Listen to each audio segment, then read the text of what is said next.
Welcome to Authors on the Air, everyone. I have a very special guest with me today. Edward Zuckerman is, I want to say, internationally famous. He started as a journalist. He has a list of television shows and other things that he's written for, including the Law and Order House, the canon for Law and Order. He's written for Blue Bloods, for JAG. He was the production leader on that. He's produced so many things and been awarded so highly for all his great work. And now he's turned his creative endeavors into a new book. Welcome, Ed, to the show. Hi, Pam. It's great to be here talking to you. Thank you. I'm so glad you're here. I'm just fascinated with how your outlet for all your creativity has come to pass. You mentioned that you started off as a journalist, and it seems to me that a lot of writers started with a journalistic past. Will you tell me a little bit about that? Well, I think, I wanted to be a writer my whole life, and I've worked as a writer my entire life. And I think I had a couple of teachers who spotted I had a little talent for that many years ago and got me started. And for someone of my generation, the ultimate goal of a writer was always to be a novelist. That was the ideal goal. Young writers today, I have no idea what their ideal goals are. Maybe to be maybe to be a podcaster or write a Netflix series. Anyway, one very common entry path for young writers, it was journalism. Right. And I came of age in the 60s and 70s, which was the heyday of the alternative press. I worked for an alternative newspaper in Boston called The Real Paper, sort of like the Boston version of the Village Voice, which you're probably familiar with. I'm sure you're familiar with. So it's defunct now. They're all defunct now. And that led to writing for national magazines. Rolling Stone was my first big national magazine. I was a contributing editor there. And I did some interesting stuff for them. They sent me to South America to find the killer bees. And the famous killer bees were coming this way. I interviewed the sign language speaking apes. I met Coco the gorilla. Yes. She told me she loved me and asked me to tickle her, which I did. And that led to other national magazines, New York Times Magazine and Harper and Esquire. And back in, this was in the 80s, and that was a good career back then when magazines still existed and were still important and mattered. And that was ongoing very well. And I wrote a couple of nonfiction books back in those days as well, in the 80s and in the 90s. And then through a total fluke, I had this friend involved in writing for television. He was on Miami Vice at the time. And it was an unreproducible way of getting into that business. But I got into that business. And I spent many years on the original Law and Order and other TV shows, all cop and law shows, almost all cop and law shows. I created my own show, which ran for like 5 minutes on CBS, called Century City, but a law firm in the future. I think we are now in the year that law firm was set in. Wow. Finally, as my TV career began to wind down, it was time to write a novel, which had been my goal for 50 years. But I brought some aspects of my work as a journalist and as a TV writer into my novel writing. It seems to me that we talked about this a little bit when we spoke earlier.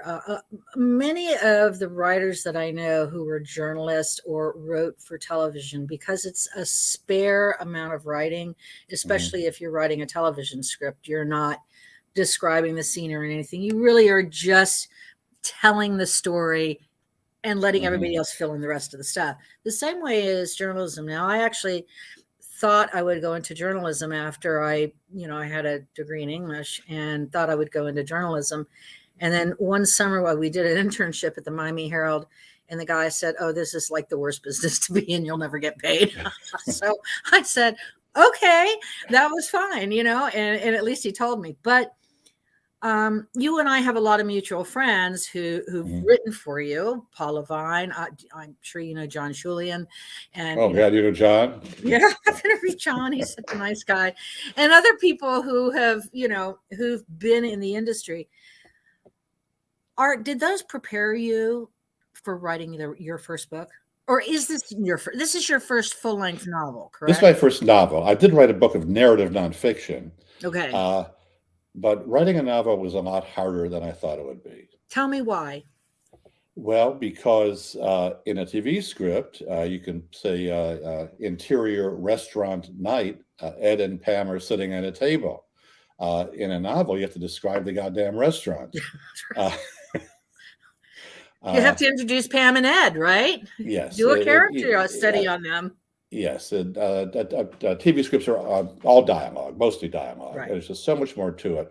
And also, even though my novel is a short novel, uh, it's about 70,000 words. That's so much more than in a TV script. I mean, I wrote or co-wrote or edited or supervised in the writing of at least 200 TV scripts with plots, cop shows, law shows. Right. But the average script is like 55 pages with very narrow margins. The dialogue margin is like that wide, Right.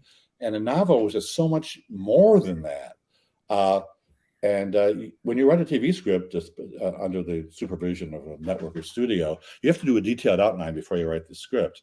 Right. And I could do a detailed outline for a 55-page script.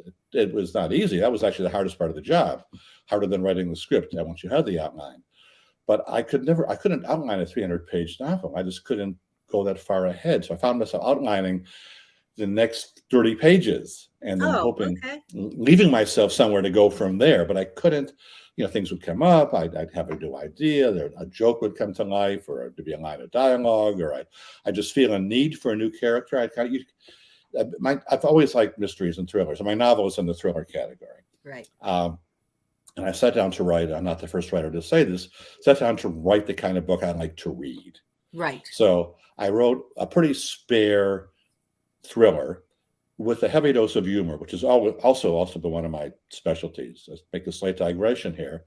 When I first wrote for Law and Order, I was known in-house for writing the funny episodes of Law and Order, which is odd because no one thinks of Law and Order as a funny show. But there was some wit. The cops would wisecrack.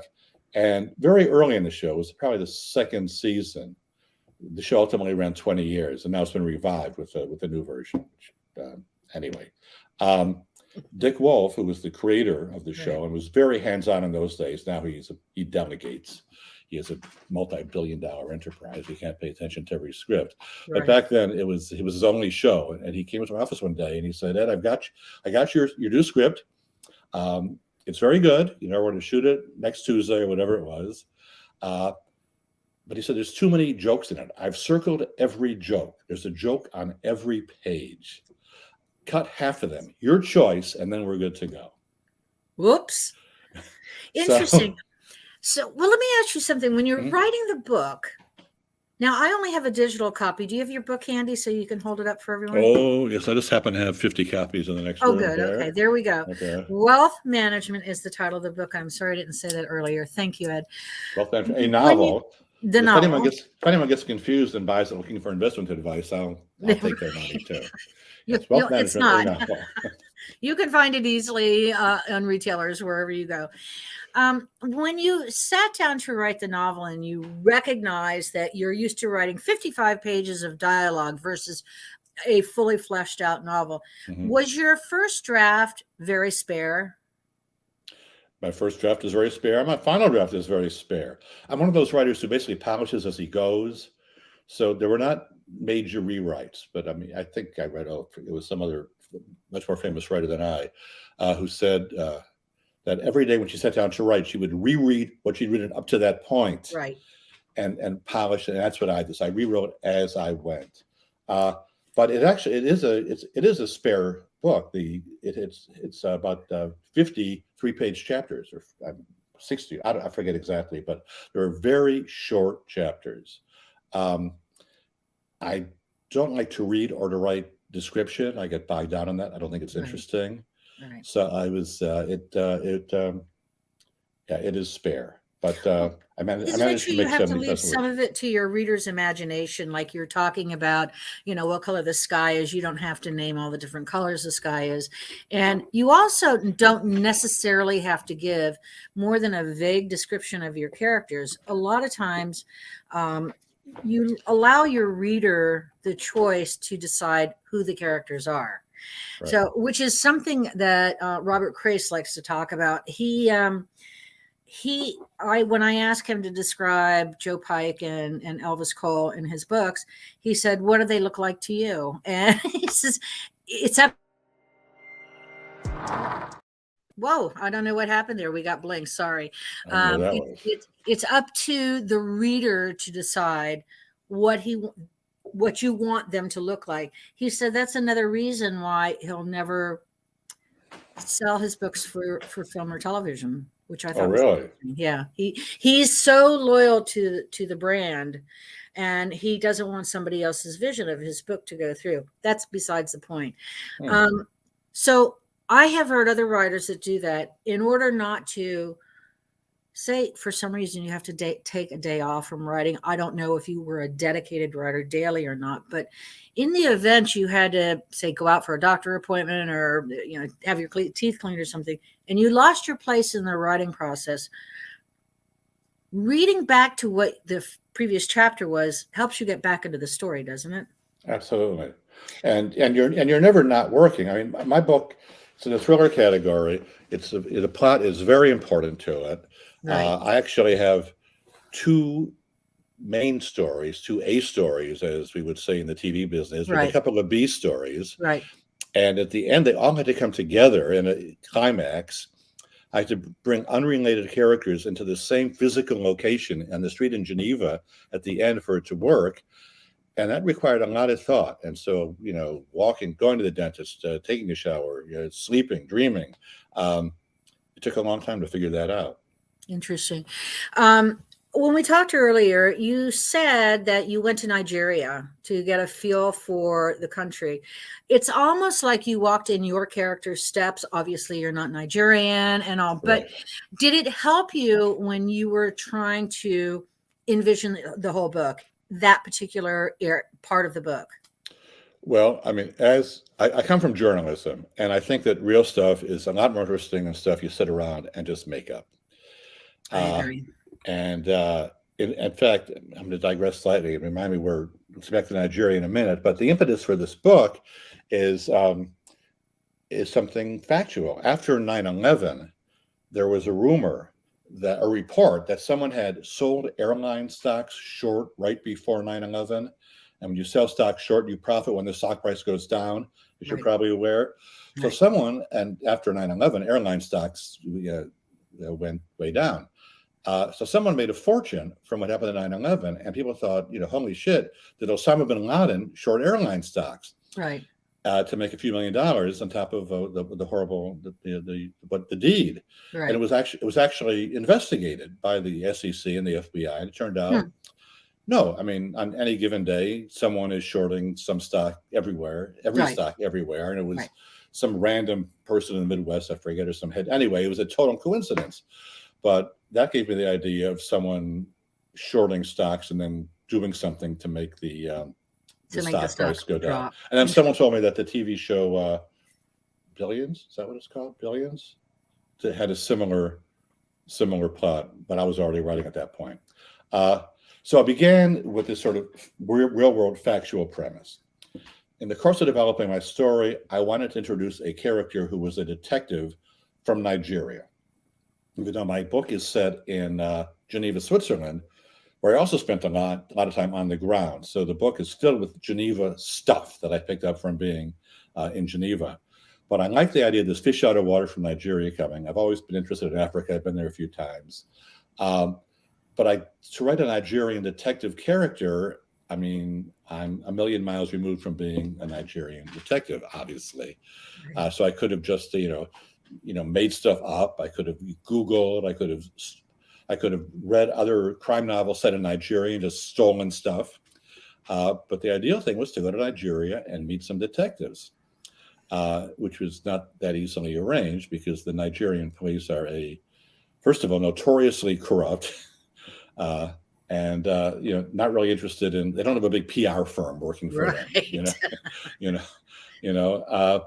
But I found a book on Amazon called Police in Africa that had a chapter written by an Oxford University sociologist who had spent a year embedded with the Nigerian police. So I tracked this guy down. I talked to him, great guy named Ali Owen, and he made some introductions for me. And then I went to Nigeria, and I met some people that he had arranged for me to meet, who were current cops, former cops, and crime reporters. And I mean, it was just fascinating. And that illuminated, that made my Nigerian character feel real and be real. Like I stole some stories from the cops I met in Nigeria and put them in this guy's background. And especially nowadays, there's this whole thing about cultural appropriation. Yes. Writers get in trouble for writing characters who are different ethnicities or sexes or genders.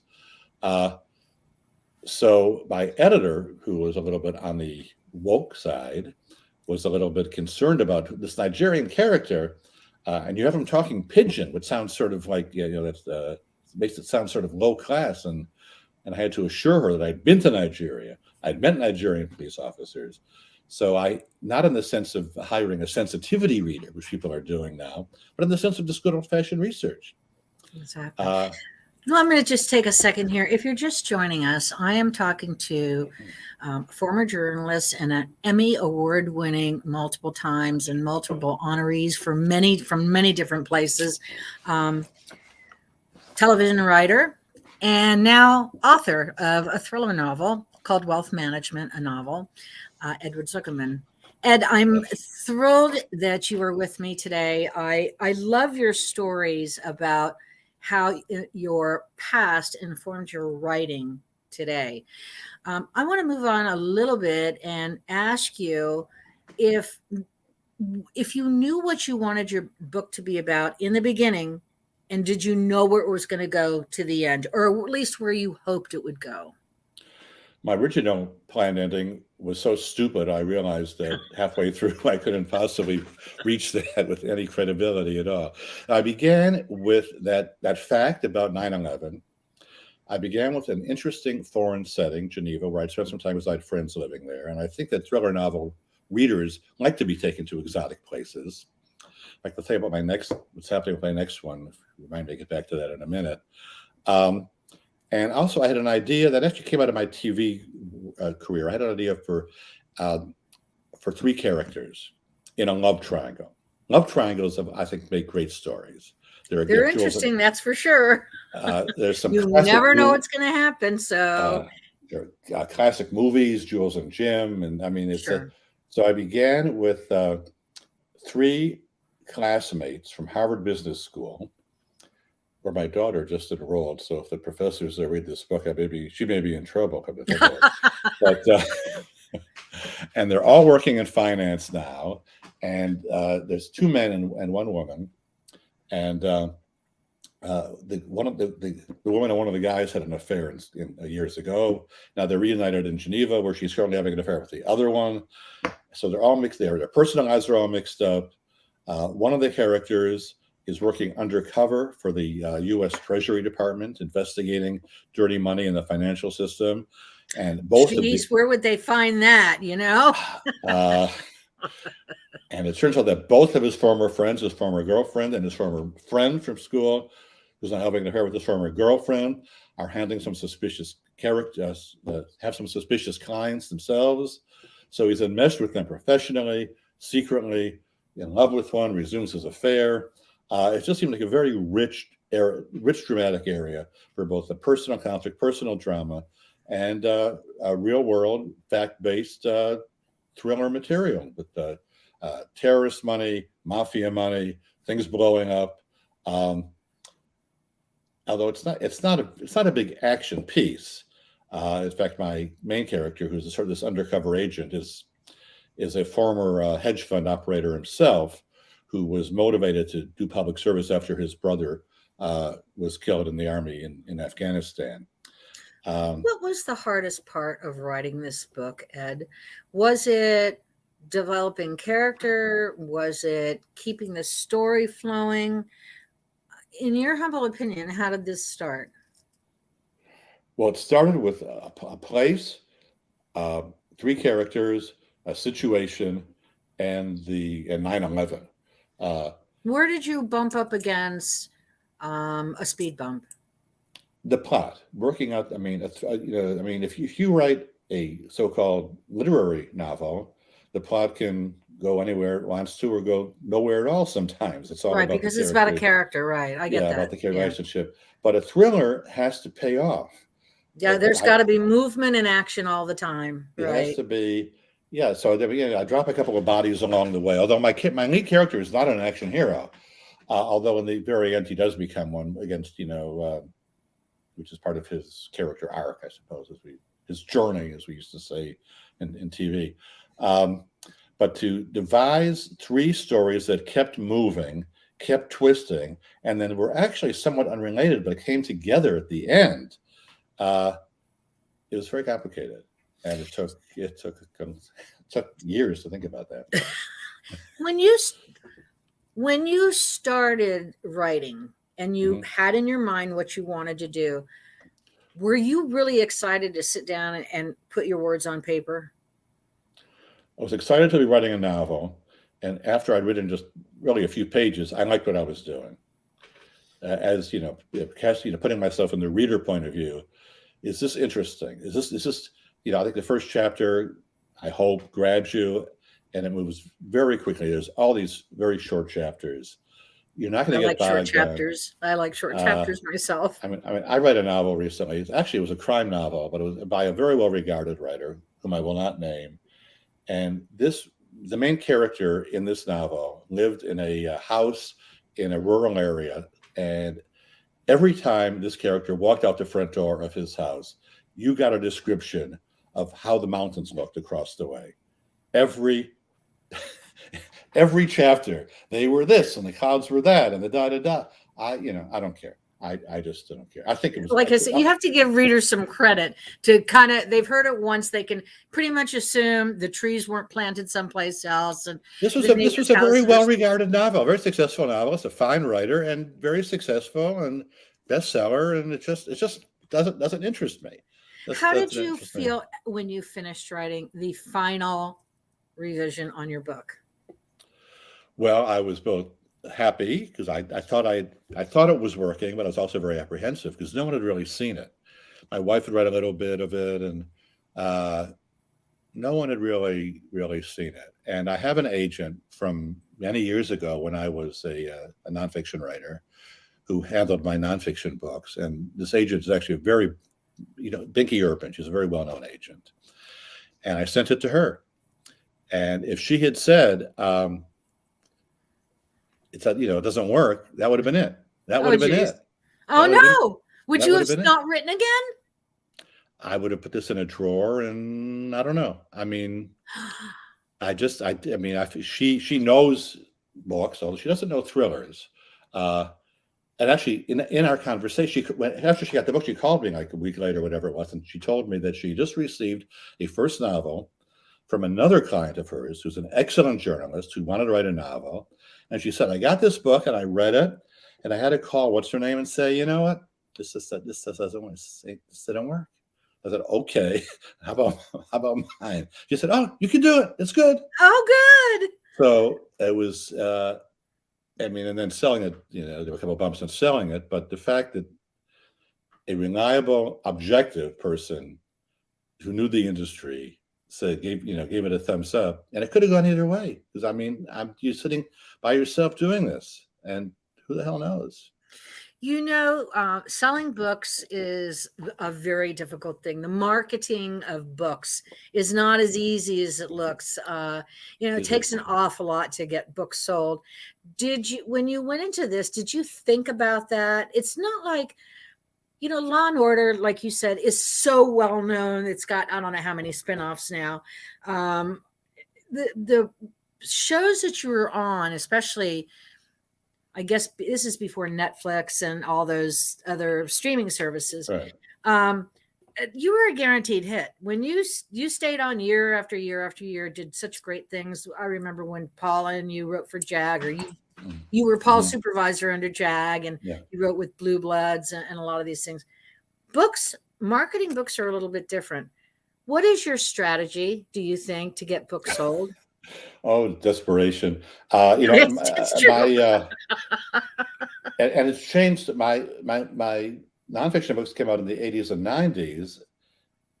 Nonfiction is a little bit different, but even so, back then, publishers sent me on a publicity tour. They flew me around the country. I was on local talk shows. I was on the Today Show. I was on David Letterman's show talking about my first book.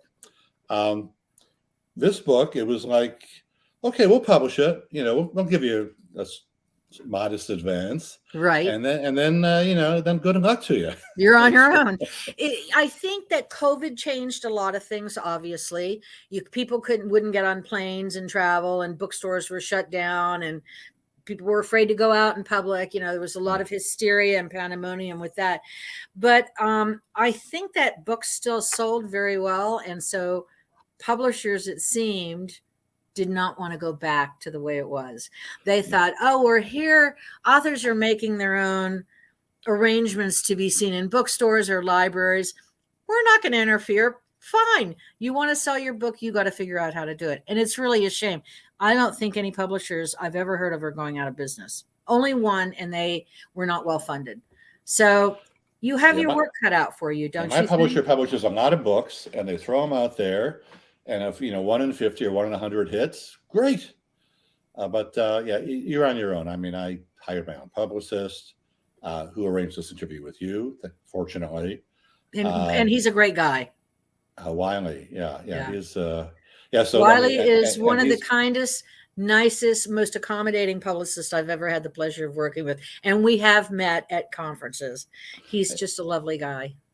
And I arranged a couple of bookstore launch events at bookstores where I either had a relationship, or the Mysterious Bookshop in New York, which is a great bookstore for crime novels. I'm doing stuff on the internet, writing little essays for websites I'd never heard of because I'm not of that generation. But you wrote for Crime Reads, didn't you? Crime Reads and Criminal Element. Yeah. Criminal Element, is that what it's called? Right. Yes. Yeah. So you're working it. I mean, writing the book was the easy part in retrospect, it looks like. Excuse me. It's okay. No. Excuse me. Okay. Trying not to sneeze and blow out the speakers. So it's a lot of work for you to get yourself out there, and for someone to recognize you as different. Because like we talked about earlier, you talk about James Patterson, there is that core group of people who didn't have access to the internet. They only had their bookstore, whether it was Walden Books or Borders or whatever it was, that they could go to. And of course, the biggest authors took the end caps and the front tables. And so publishers pay for that placement. Oh, absolutely. Yeah. Absolutely they do. Yeah. So that's why indie bookstores are so important, because indie bookstores don't get paid. They are picking and choosing who they feel are the best books. You won't find a James Patterson most likely in an indie store of any import. And at least it's been my experience that I haven't. And so I think at that time, before the Amazon days, as I said, there are readers who would read Nora Roberts or James Patterson, or, some of these older romance writers and mystery and thriller writers. And so there wasn't a huge selection unless you want to go to cookbooks, self-help, or, how to learn to do math or something like that, children's books. You didn't have a big selection. You had some nonfiction books and so on. So, but now it's changed. It's an interesting, and it's hard to get into bookstores, because bookstores very difficult. They cannot buy every book. So a lot of bookstores don't have my book. Well, they'll take it on consignment. That's the problem. And a lot of times the publisher doesn't want to do that. Typically what used to happen is a book would go into a bookstore like Barnes and Noble, and then if you're a well-established author, and then if they didn't all sell, they'd put them on the clearance rack. Right. Well, it doesn't work like that. They've run out of space. traditional bookstores do not do as well. For example, if you do go into a Barnes and Noble, half the store is taken up by their cafe, and then another, that's quarter of it for the cafe, and a quarter of it is for tchotchkes, socks with cats on them, pens, fancy pens, calendars, stationery, all those other accessories, not books. So, and what this means is that Amazon is the enemy of the independent bookstore. It absolutely is. The enemy of the physical bookstore, and yet, thank God for Amazon, because you can get my book on Amazon easily. I mean, if anyone watching this who wants to buy my book and have it in 30 seconds. Exactly. And not just Amazon, there are other online booksellers. Absolutely. All the online booksellers. So even though on the one hand, they're the enemy of literature, on the other hand, that's, thank God they're there. Right now, it's the only way to go. I agree with you. Yeah. Ed Zuckerman, it has been an honor and a pleasure speaking to you. I hope one day you'll come back. And by the way, why don't I ask our mutual friend Paul to get with you so you two can talk about your writing days and how it turned into books? Well, at my bookstore event at a bookstore in California, Paul was my interlocutor. Oh, yes. He and I sat and had a fine time at a bookstore called Pages in Manhattan Beach, California. Yeah. When this network first started, Paul was one of the first hosts once we went beyond just my show. Oh, wow. He had a show called, he wanted to call it Pulp Friction. I think that's what he called it. And so I said, okay. And, he had a ride. He interviewed all of you all from film and television, and plus other authors that he knew. And then he was doing a Sunday night interview, and it was live radio at the time. And Marcia said, no more.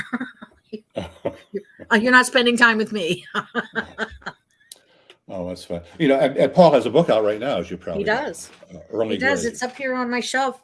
Yeah. One of these places in here. Yeah, because he's due to come back on. And it was so nice talking to you. Promise you'll come back sometime and tell me how the book is coming along. I'd be happy to do that. Thanks for taking the time to talk to me. Oh, it's been my pleasure. Listeners, go and find Edward Zuckerman. Where are you? You have a website. Are you on social media? Yes. My website is edwardzuckermanbooks.com. You can get to, I have the author page at Amazon, and I'm on Facebook and all the usual. But okay. So much fun, isn't it, being on social media? No. No, not as you ask. No. Thank you for being with me, everybody, and thank you, Mom and Dad. I'll be right back.